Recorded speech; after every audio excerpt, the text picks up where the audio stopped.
The Game of Life and How to Play It by Florence Scovel Shinn. Chapter 1. The Game. Most people consider life a battle, but it is not a battle, it is a game. It is a game, however, which cannot be played successfully without the knowledge of spiritual law, and the Old and New Testaments give the rules of the game with wonderful clearness. Jesus Christ taught that it was a great game of giving and receiving. Whatsoever a man soweth, that shall he also reap. This means that whatever man sends out in word or deed will return to him. What he gives, he will receive. If he gives hate, he will receive hate. If he gives love, he will receive love. If he gives criticism, he will receive criticism. If he lies, he will be lied to. If he cheats, he will be cheated. We are taught also that the imaging faculty plays a leading part in the game of life. Keep thy heart, or imagination, with all diligence, for out of it are the issues of life. Proverbs 4:23. This means that what man images, sooner or later externalizes in his affairs. I know of a man who feared a certain disease. It was a very rare disease and difficult to get, but he pictured it continually and read about it until it manifested in his body, and he died, the victim of distorted imagination. So we see, to play successfully the game of life, we must train the imaging faculty. A person with an imaging faculty trained to image only good brings into his life every righteous desire of his heart, health, wealth, love, friends, perfect self-expression, his highest ideals. The imagination has been called the scissors of the mind, and it is ever cutting, day by day the pictures man sees there, and sooner or later he meets his own creations in his outer world. To train the imagination successfully, man must understand the workings of his mind. The Greeks said, "Know thyself." There are three departments of the mind: the subconscious, conscious, and superconscious. The subconscious is simply power without direction. It is like steam or electricity, and it does what it is directed to do. It has no power of induction. Whatever man feels deeply or images clearly is impressed upon the subconscious mind and carried out in the minutest detail. For example, a woman I know, when a child, always made believe she was a widow. She dressed up in black clothes and wore a long black veil, and people thought she was very clever and amusing. She grew up and married a man with whom she was deeply in love. In a short time, he died, and she wore black and a sweeping veil for many years.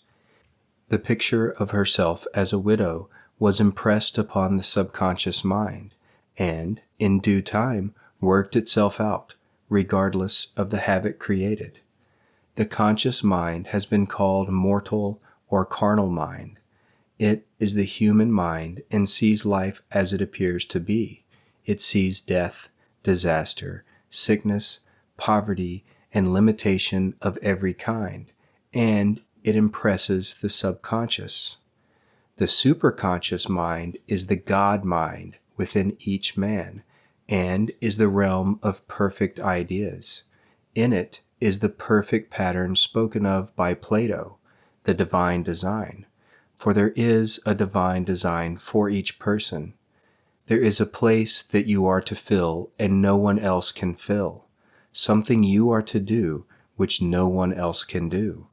There is a perfect picture of this in the superconscious mind. It usually flashes across the conscious as an unattainable ideal, something too good to be true. In reality, it is man's true destiny, or destination, flashed to him from the infinite intelligence which is within himself. Many people, however, are in ignorance of their true destinies and are striving for things and situations which do not belong to them, and would only bring failure and dissatisfaction if attained. For example, a woman came to me and asked me to speak the word that she would marry a certain man with whom she was very much in love. She called him A.B.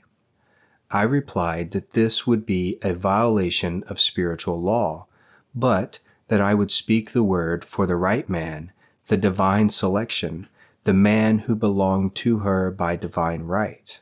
I added, if A.B. is the right man, you can't lose him, and if he isn't, you will receive his equivalent. She saw A.B. frequently, but no headway was made in their friendship. One evening, she called and said, "Do you know, for the last week, A.B. hasn't seemed so wonderful to me?" I replied, "Maybe he is not the divine selection. Another man might be the right one." Soon after that, she met another man who fell in love with her at once, and who said she was his ideal. In fact, he said all the things that she had always wished A.B. would say to her. She remarked, "It was quite uncanny." She soon returned his love and lost all interest in A.B. This shows the law of substitution. A right idea was substituted for a wrong one. Therefore, there was no loss or sacrifice involved. Jesus Christ said, "Seek ye first the kingdom of God and his righteousness, and all these things shall be added unto you." And he said, the kingdom was within man. The kingdom is the realm of right ideas, or the divine pattern. Jesus Christ taught that man's words played a leading part in the game of life. By your words ye are justified, and by your words ye are condemned. Many people have brought disaster into their lives through idle words. For example, a woman once asked me why her life was now one of poverty of limitation. Formerly she had a home, was surrounded by beautiful things, and had often tired of the management of her home, and had said repeatedly, "I'm sick and tired of these things. I wish I lived in a trunk." And she added, "Today I am living in that trunk." She had spoken herself into a trunk. The subconscious mind has no sense of humor, and people often joke themselves into unhappy experiences. For example, a woman who had a great deal of money joked continually about getting ready for the poorhouse. In a few years, she was almost destitute, having impressed the subconscious mind with a picture of lack and limitation. Fortunately, the law works both ways, and a situation of lack may be changed to one of plenty. For example, a woman came to me one hot summer's day for a treatment for prosperity. She was worn out, dejected, and discouraged. She said she possessed just $8 in the world. I said, "Good. We'll bless the $8 and multiply them as Jesus Christ multiplied the loaves and fishes, for he taught that every man had the power to bless and to multiply, to heal and to prosper." She said, "What shall I do next?" I replied, "Follow intuition. Have you a hunch to do anything or to go anywhere? Intuition means intuition, or to be taught from within. It is man's unerring guide, and I will deal more fully with its laws in a following chapter." The woman replied, "I don't know. I seem to have a hunch to go home. I've just enough money for car fare." Her home was in a distant city and was one of lack and limitation, and the reasoning mind, or intellect, would have said, "Stay in New York and get work and make some money." I replied, "Then go home. Never violate a hunch." I spoke the following words for her: "Infinite Spirit, open the way for great abundance for her." She is an irresistible magnet for all that belongs to her by divine right. I told her to repeat it continually also. She left for home immediately, and calling on a woman one day, she linked up with an old friend of her family. Through this friend, She received thousands of dollars in a most miraculous way. She has said to me often, "Tell people about the woman who came to you with $8 and a hunch." There is always plenty on man's pathway, but it can only be brought into manifestation through desire, faith, or the spoken word. Jesus Christ brought out clearly that man must make the first move. Ask, and it shall be given you. Seek, and ye shall find. Knock, and it shall be opened unto you. In the Scriptures we read, "Concerning the works of my hands command ye me." Infinite intelligence, God, is ever ready to carry out man's smallest or greatest demands.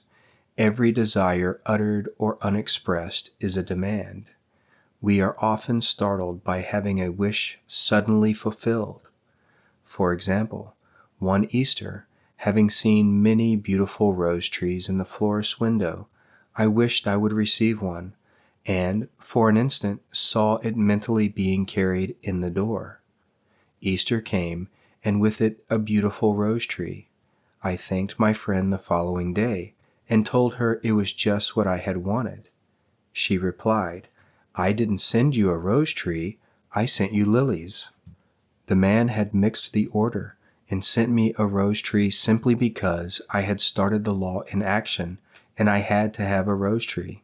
Nothing stands between man and his highest ideals and every desire of his heart but doubt and fear.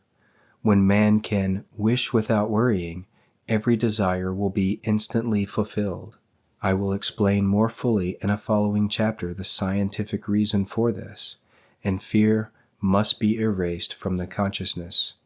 It is man's only enemy: fear of lack, fear of failure, fear of sickness, fear of loss, and a feeling of insecurity on some plane. Jesus Christ said, "Why are ye fearful, O ye of little faith?" Matthew 8:26. So we can see we must substitute faith for fear is only inverted faith. It is faith in evil instead of good.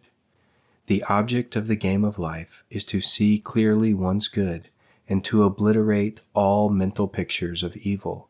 This must be done by impressing the subconscious mind with a realization of good.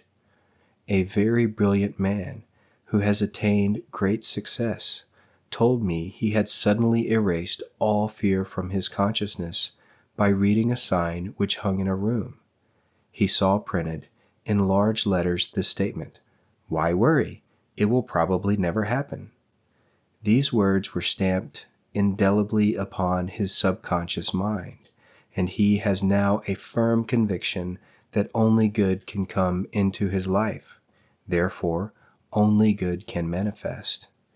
In the following chapter, I will deal with the different methods of impressing the subconscious mind. It is man's faithful servant, but one must be careful to give it the right orders. Man has ever a silent listener at his side, his subconscious mind. Every thought, every word is impressed upon it and carried out in amazing detail. It is like a singer making a record on the sensitive disc of the phonographic plate. Every note and tone of the singer's voice is registered. If he coughs or hesitates, it is registered also. So let us break all the old, bad records in the subconscious mind, the records of our lives which we do not wish to keep, and make new and beautiful ones. Speak these words aloud with power and conviction. I now smash and demolish by my spoken word every untrue record in my subconscious mind. They shall return to the dust heap of their native nothingness, for they came from my own vain imaginings. I now make my perfect records through the Christ within, the records of health, wealth, love, and perfect self-expression. This is the square of life, the game completed. In the following chapters, I will show how man can change his conditions by changing his words. Any man who does not know the power of the word is behind the times. Death and life are in the power of the tongue. Proverbs 18:21.